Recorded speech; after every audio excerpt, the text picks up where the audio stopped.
we are going through a preaching series called When We Gather. And the goal of this series is to give us a biblical foundation of what's the point why we need to physically gather. What's the point? Is it really just merely out of tradition? Is it merely out of penance? Is it because you were just invited here by your parents or by your friend? Or is it really for spiritual enlightenment? But for the next coming weeks, we want to look at the Word of God because the Word of God has something to say in terms of physically gathering. And I said last week in AIM that the point of gathering is, although we fellowship with one another, we chit-chat, we say hi to one another because we're friends here. But more than that, the main agenda of physically gathering together is to worship God together. Can you say worship God together? Part of the habit of a Christian is not just worshiping God alone.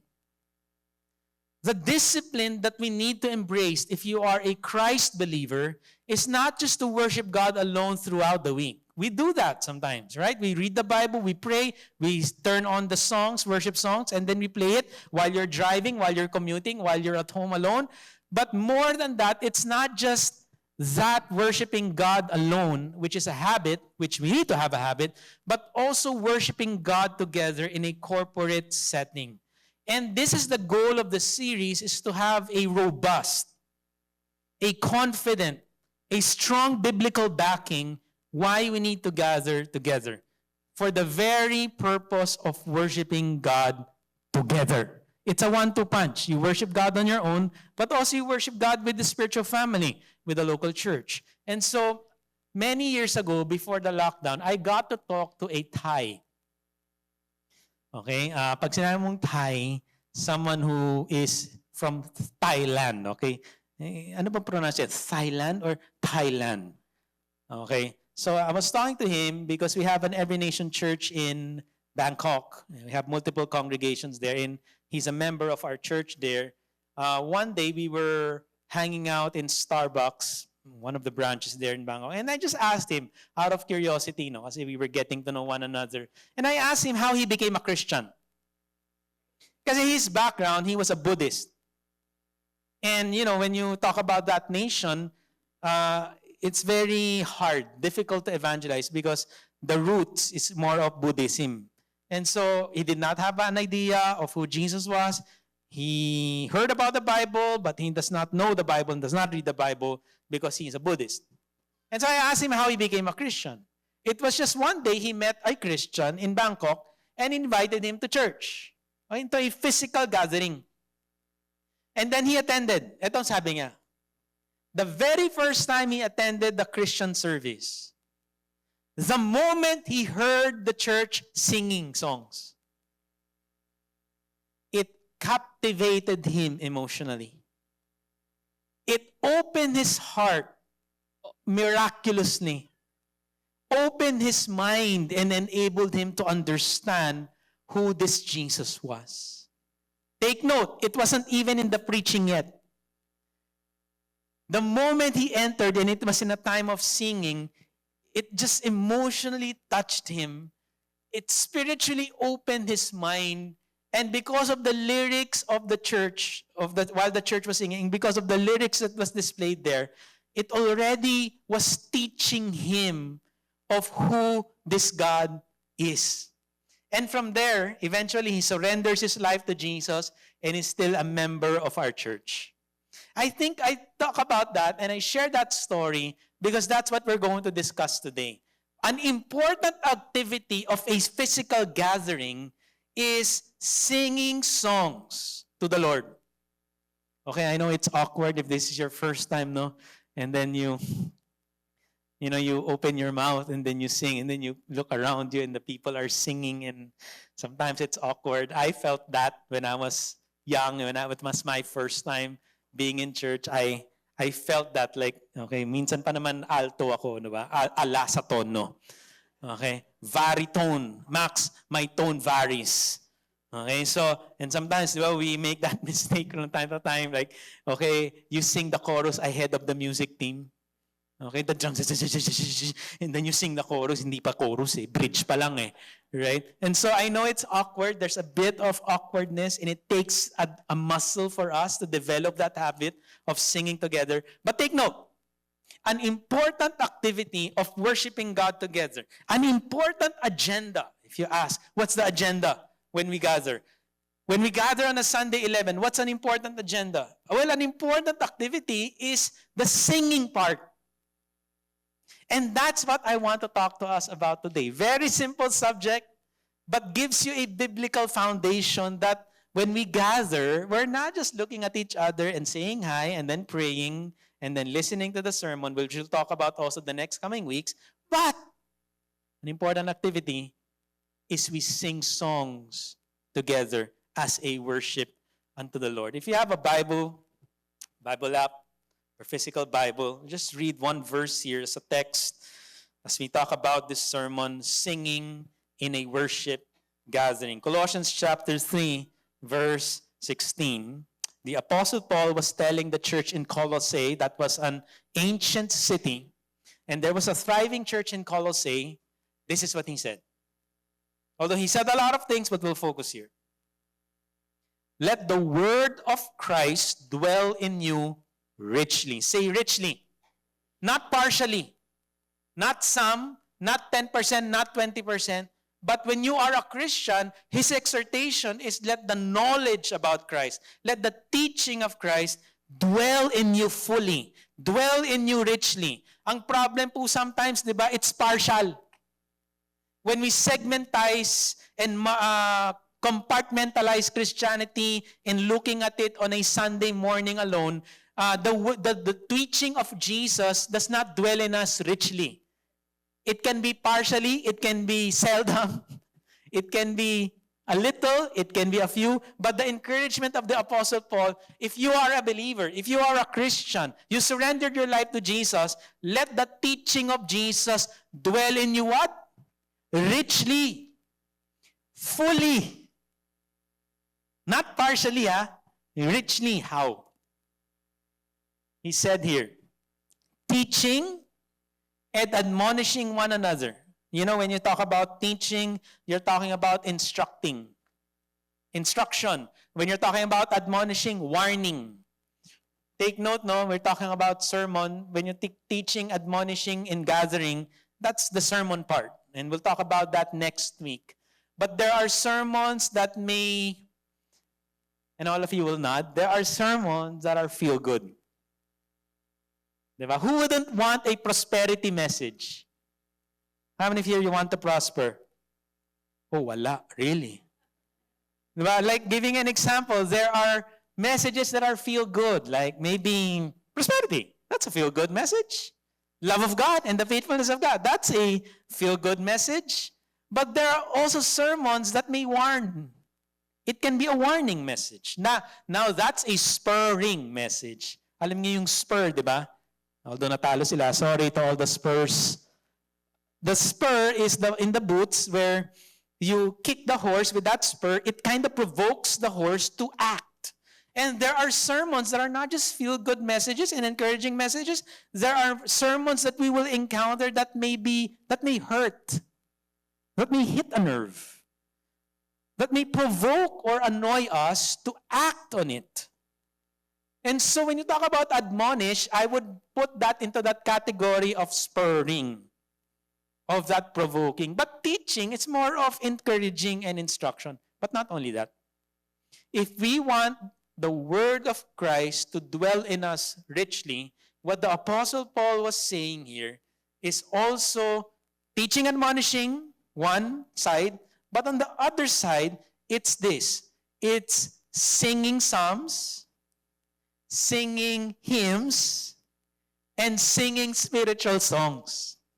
So ang sinasabi ni Apostle Paul sa church in Colossae is in order for us to experience Jesus fully in our lives, we shouldn't miss one or the other. We need to have both. It's a 1-2 punch combo. One is it's in the teaching, and the other one is in the singing. When you talk about Psalms here, You pronounce it not palms, psalms. Okay? Psalms, in the early church, what they do was that they sing the book of Psalms. And when you encounter the Bible, here in the Bible, there's a book of Psalms. Songbook pala yun. Diba? I know some Filipino families here, when every time there are parties, diba, Jem, meron kang songbook. Songbook ni Ray Valera, diba? Apo Hiking Society. Diba? If it's in the party, you pull out that songbook and then you bring a guitar or maybe a piano and then you sing along. So in the early church practice, back then, because in our world today, when you check Spotify and Apple Music, there are many worship songs. Praise God for that. But in the old times, it's still starting. So some songs, they will sing it and they will use the book of Psalms as a songbook and they'll just put melody in it. So yung sinasabi ni Apostle Paul that the part of singing of Psalms is they're singing the Psalms that were written in the Old Testament. Okay? The second one, when they were singing hymns, kasi every time I hear the word hymns, I hear the word Amazing Grace. Great is thy faithfulness. But if you really define hymns are festive songs. Songs that were sung by a group of people. Songs that were sung, let's say in the Old Testament, by Israelites. Remember, when God parted the Red Sea and the Israelites crossed over from Egypt to going to the Promised Land, they sang a song. And a song was focused on who God is and what God has done. That's a hymn. A hymn, the context of a hymn is they sing it in a group. Kaya yung Amazing Grace and Great is Thy Faithfulness, have you noticed? It's focused on who God is, on the character of God, and focused on what He has done. Great is Thy Faithfulness, Amazing Grace, all of these hymns. So hymns are songs that are usually sung by a group of people, historically the church. Psalms are the songbook. Okay? But the third one, sabi ni Apostle Paul, that as you're gathering, you also sing spiritual songs. Now, spiritual songs, if you heard EJ, our worship leader a while ago, I can't demonstrate it kasi some of you might walk out. But when he sang a song, if you imagine, when they sang, Great is Thy Faithfulness, he puts ad-lib. Have you noticed? Where's EJ? Where? Diba, you were singing, that's not part of the lyrics, but you're asking us to follow along. Diba, you were singing something like, thank you, Lord. Thank you, Jesus. But it's not part of the Great is Thy Faithfulness. Have you noticed? Great. Before we sang Great is Thy Faithfulness, thank you, Lord. Wag na, parang nasa patay tayo Right? That's spiritual song. So, the spiritual song means spontaneous worship. When we're in the prayer meetings, if you've been in church for a long time, usually in the charismatic and Pentecostal, there's a spontaneity. That it's not part of the lyrics, you put words in it and you ask the church to sing, that's a spiritual song. Clear? So these kinds of category, Paul was broadening what singing is all about. That singing is part of an important activity when we gather as a church. I said this last week, I'll say it again. Did you know that the greatest party organizer is God Himself? If you look at the pattern in the Old Testament, God gathered the Israelites for worship, together, physically together, for worship. He plucked them out from the Egyptian slavery, brought them to the Promised Land. He gathered them for worship. When the temple was built by Solomon, He gathered them for worship. Even when they were exiled and they returned and rebuilt the temple, they gathered Him for worship. Physically gathered them. Now, when the church was birthed in the New Testament, Jesus gathered them again in house churches for worship, physically gathering. So God is not individualistic. He is the greatest party organizer. And still we're gathering physically today to worship Him. Did you know that when He comes back, He would gather the universal church, the global church. And He would gather all of us again and we will worship Him together. Kaya yung it's in the very character of God to gather people.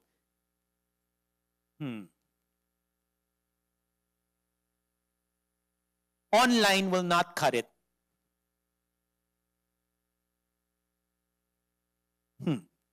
I'm saying it with love. Okay, online, whoever said, I'm saying it with love. Whoever said that I watch online to worship the Lord, you're not actually participating actively with the church. Why?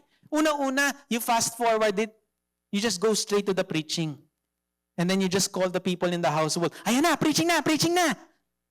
You skip it. Other one, you cannot even partake of the communion together physically. So when you do online, you're not doing really service, physically gathering. You're just watching. Or you just want to catch up on the preaching. Now, it has been a discussion among the pastors. When you talk about this, the Bible is very clear and God is very clear. He wants His people to gather.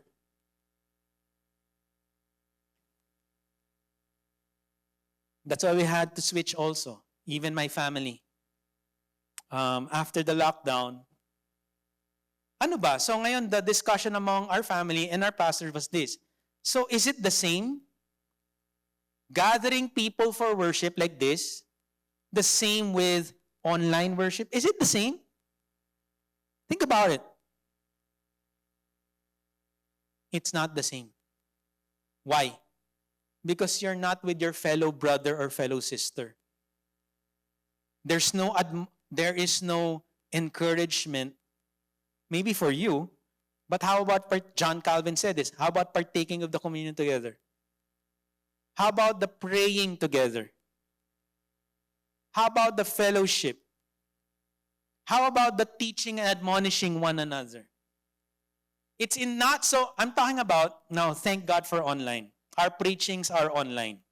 Okay, so I'm not saying online is bad. I'm not saying that. I'm just saying, philosophically speaking and theologically, worshiping together is not equivalent to watching a live stream.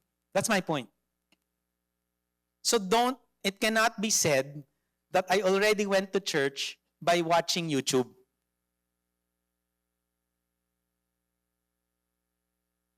Physically gathering together means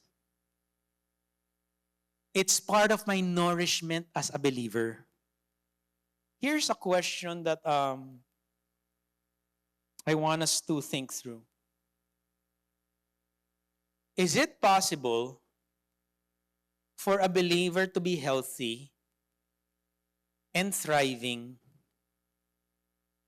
even if the person is not actively participating in a local worship gathering? I encountered recently, Rich, a person that I was trying to invite in church. And for many years, the person has not been part of a church. But he's not been involving himself to a gathering. Although he's a Christian, he reads his Bible, he prays. So I invited him and I asked him, oh, come, worship with us in this church in Makati. And so, but the person sounded like, no, it's okay, I'm okay. Okay, I'm okay. Me and God, we're okay. Okay? But when you talk to the person, he sounded not okay, to be honest. Of course, I will not judge. I did not say, you're not okay. You're demon-possessed. No, of course, I'm not going to say that. But it seemed like, yeah, it's Christian by profession, but the active participation of gathering for worship, it's missing. So here's the question that I want to examine. Is it possible that the reason why some Christians are not thriving in their faith, not the only reason, but can be the main reason, is it possible that the reason why some Christian, they do not experience the word of Christ dwelling in them richly, is because they're missing this discipline of gathering. We allowed technology to be convenient for us. But at the end of the day, sometimes it's too late. We realize it has not spiritually benefited us. It's a 1-2 punch. We gather for worship. And part of the important activity of gathering is singing songs to the Lord. Meron niya kang dadagdag ko sana dyan, victory worship. Kailangan kantahin yung victory worship. Kasi atin yun eh. Okay, but I would put that in the Psalms. Hymns. Focus on who God is and what He has done. So, some reminders. Talking about and studying the Apostle Paul's exhortation that when we gather, so we established that already, the important aspect of singing. But then when we talk about worship songs and singing, here's an important reminder for us. Number one, worship songs are not merely therapeutic. Okay? Kasi sometimes how many of you here, you know what I'm talking about? That when you sing songs and after attending a church gathering, you feel good. Diba? Maybe some of us came out here sad, stressed, but after attending a church, parang you get refreshed. You feel good. But I want to establish the point that worship songs are not merely therapeutic. Okay, it's not just there, although it will make you feel good, but it's not just there to make you feel good. And that's what Apostle Paul is saying. It's not to make you feel good, but when we sing songs, it's making the word of Christ dwell in us richly. So it's not therapeutic, it's spiritual nourishment. It's spiritually filling up our lives with the teachings of Jesus. But the second one also, it's a good reminder that worship songs are an expression of our corporate togetherness, worship unto the Lord. And not only that, when we sing songs, it should shape us into Christoformity, forming us to be more like Christ. That's what worship songs does. Kaya when you sing worship songs, have you ever wondered why our kids, if you have kids that are young, because I have kids pa that are a bit young, di ba yung to those parents here, yung habang lumalaki yung bata, to the couple there, I'm talking to you, di ba while they're, remember the lessons, they learn the lessons through what? Singing. Kaya nga yung ABC, it's a melody. Naalala niyo pa ba yun? Sing it. A, B, C, D. Diba? Or, kunyari, let's say, the teachings are translated to songs because songs are easier to remember. Diba? I remember my wife singing, when our children were still a baby, my wife will sing, Jesus loves me. It's because these are theological truths, but they are in a form of a melody. They are in a form of singing. So it's the same thing that when we sing worship songs on the Lord, we're not just expressing our devotion to Him. It's subconsciously, it's also teaching us theological truths. Like kunyari, when we sang, Great is Thy Faithfulness, it reminds you that the faithfulness of God is not just little, it's great. That's a theological truth. His character is that He is a faithful God. Or let's say when we sang, ano yung first song? Nila ka kasi, nagkape ka sa labas eh. God is good. Diba? Oh, the goodness of God. So, songs are not just there to express our love to God. But also, joke lang, Rachel. But also, songs are there to instruct us who God is. Just like my ex-Buddhist friend. Just like my Thai friend who learned about God through singing. And so it's not merely therapeutic. It's not just to make you feel good, but it's also an expression of our love to Him, but also shape us into becoming more like Him. That's the value and the power of singing together. And then the third one, worship songs should always remind us of who God is and what He can do. And this is a good truth, especially when we go through personal crisis in life.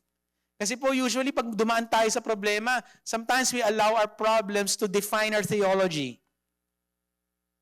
I'm going through this, Pastor. Maybe God is like this. Maybe God abandoned me already. Right? We allow our deep, distressed emotions at times to shape our belief in God. Or not just emotions, but even our circumstance.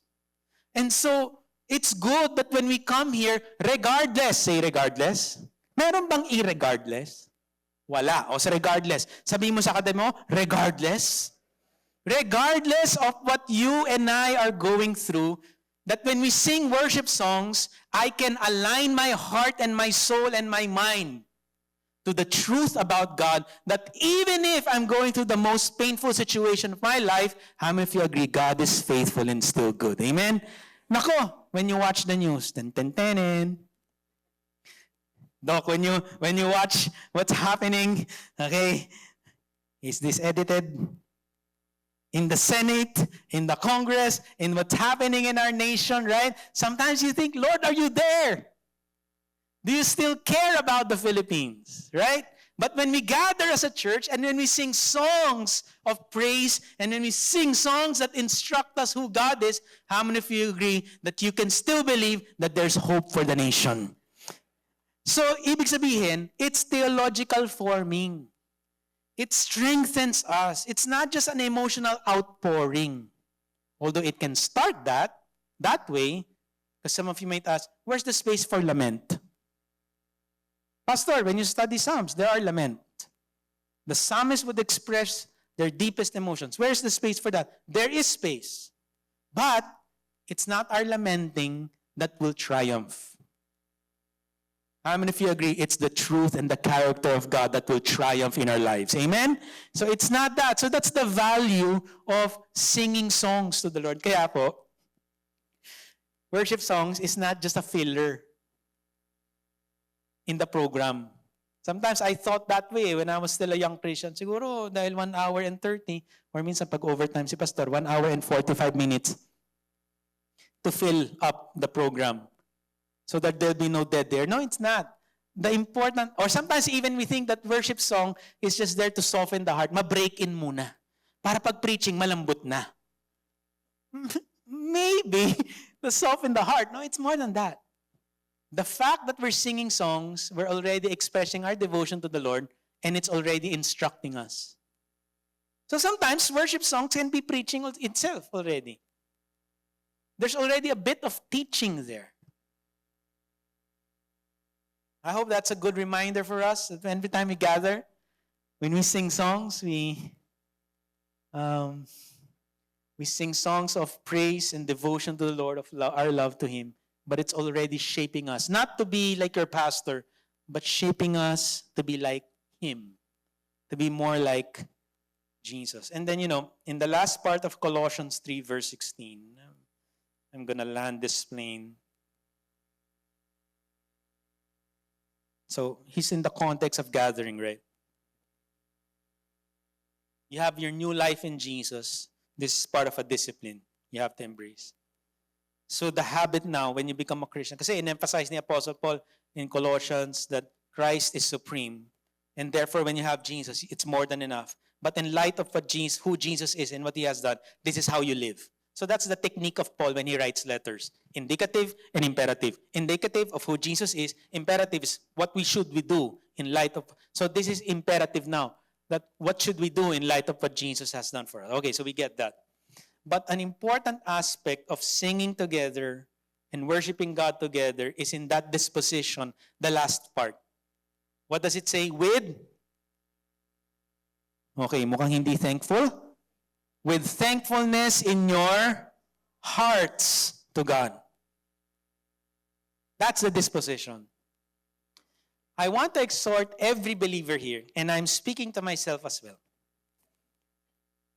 The way that we prepare our hearts for worship singing on a Sunday is this. That regardless of what I'm going through, I need to put my life in the mode of thankfulness. Thankfulness. So the way I prepare my heart, magpark ka pa lang sa Greenbelt, saan ka ba nagpa-park ngayon? Sa baba, basement, or Greenbelt, or while you're walking here, it's not Jason that will, who does, where are they? They walked out. Okay, ba't kayo nag-walk out? Jason, he's not the one who will prepare our hearts for worship. Although he exhorts us to singing, he's not. My encouragement for us is the way we prepare our hearts for worship is what Apostle Paul is saying. I'm on the way here, or the day before, I'm already preparing my heart to be thankful. And this is an important aspect of worship, singing. In my parenting journey,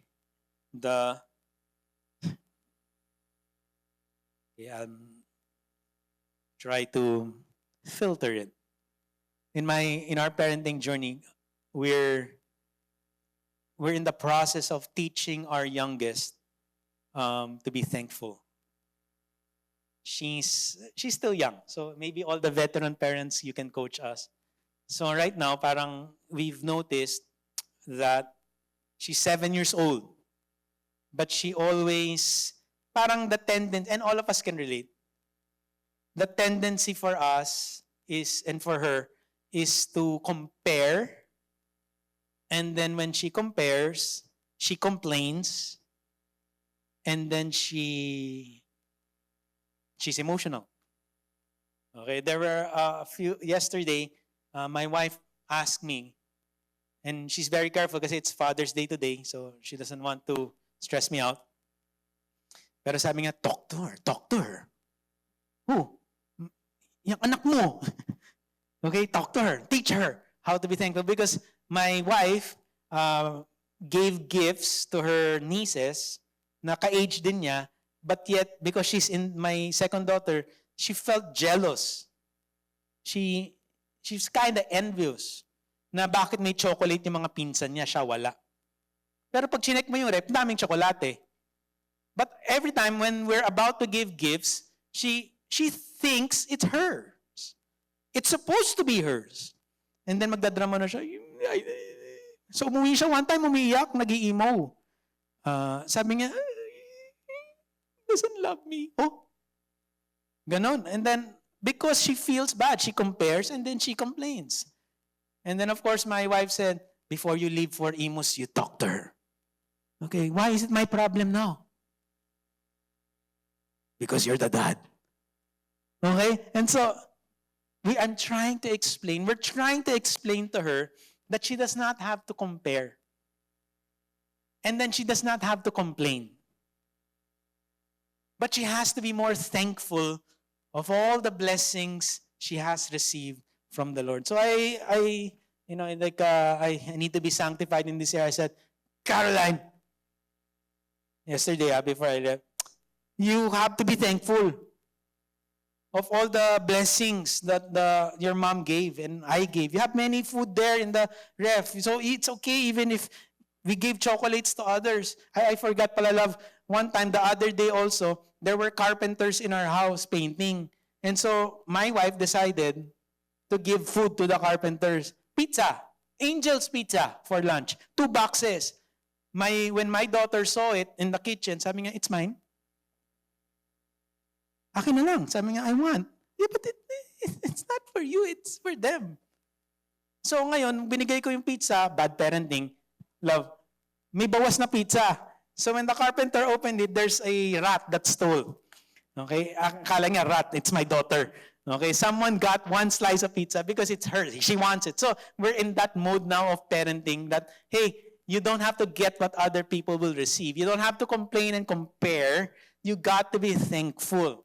And so of course, thank God, the Lord, dinamay ko na si Lord. Sometimes parenting, you have to involve God. And so, she's starting to understand that. Getting reminded of that story, I had to ask myself, we're all guilty of that. I'm guilty of that. So I had to ask myself while we were singing in the 9 a.m. service, just connecting that story, and I'll share it to all of us as well. Among the three, you don't have to answer it to the neighbor beside you. Among the three, complaints, thanks, requests. Among those three, complaints, thanks, requests. With your regards to your walk with God, ano yung pinakamarami?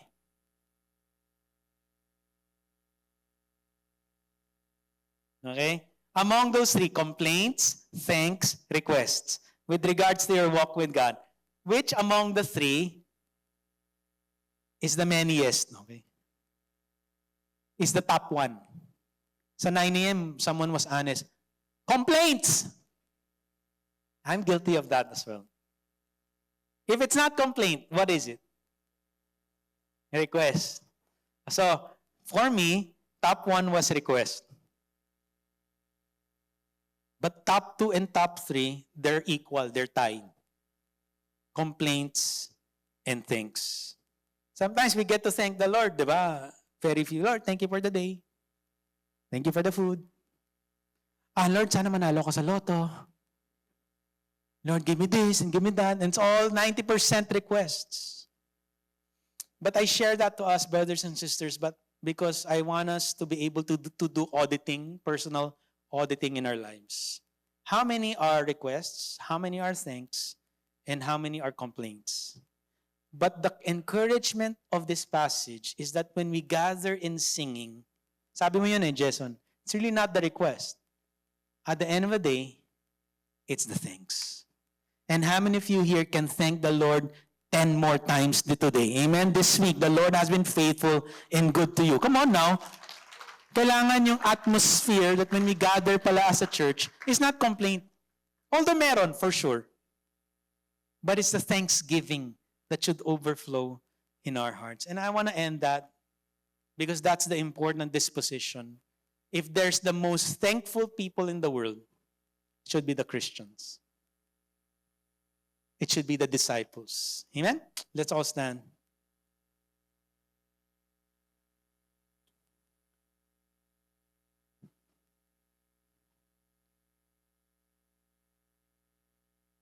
Let's just bow down our heads and pray. In fact, can you take your time just to, before we sing a song, I'll ask Rich to close us in a word of prayer. Can you just bow down your heads and just in case you forgot to thank the Lord today, just thank Him now on your own words. All those things that happened this week lang, try to recall. Just start thanking Him on your own words. All the good things He has done for you this week, just thank Him.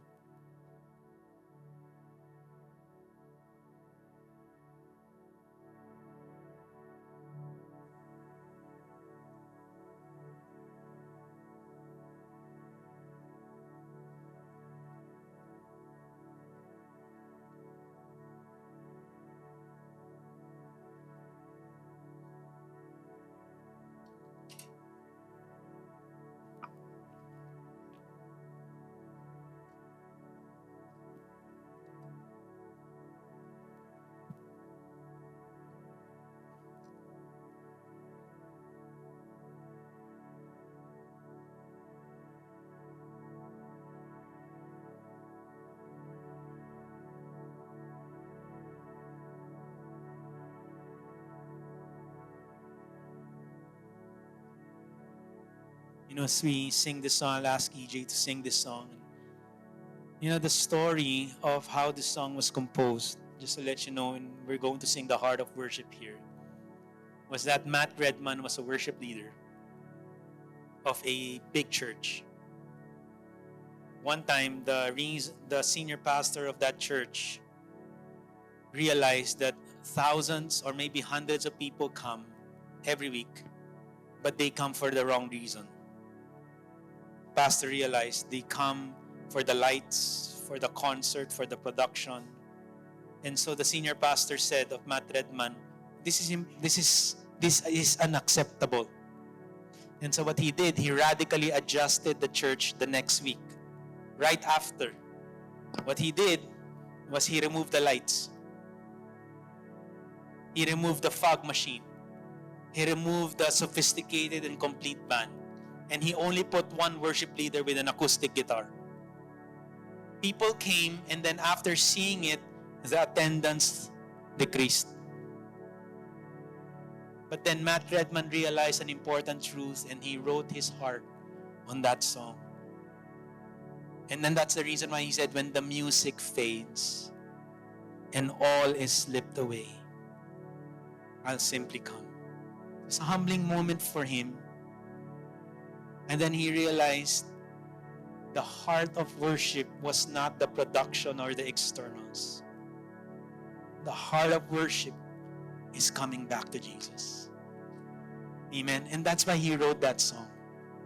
And so I want us to sing that song and let it instruct us. Let it shape our minds again. It's all about Jesus. You know why we can be the most thankful group in the planet? It's because it's Jesus. We've received the most. That's why we could be thankful the most. Jesus, Jesus, Jesus. Let's pray. Lord, thank you. Thank you for your sacrifice. Thank you for the life that we have in you. Thank you for the gospel. Every blessing finds its meaning in the light of eternity. And there's no other group in this planet but your people can enjoy this. And that is why we could be the most thankful group in this earth, because of you, Jesus. And may our worship, may our daily life be worship. May our daily activity be worship. In Jesus' name we pray. Amen. Amen.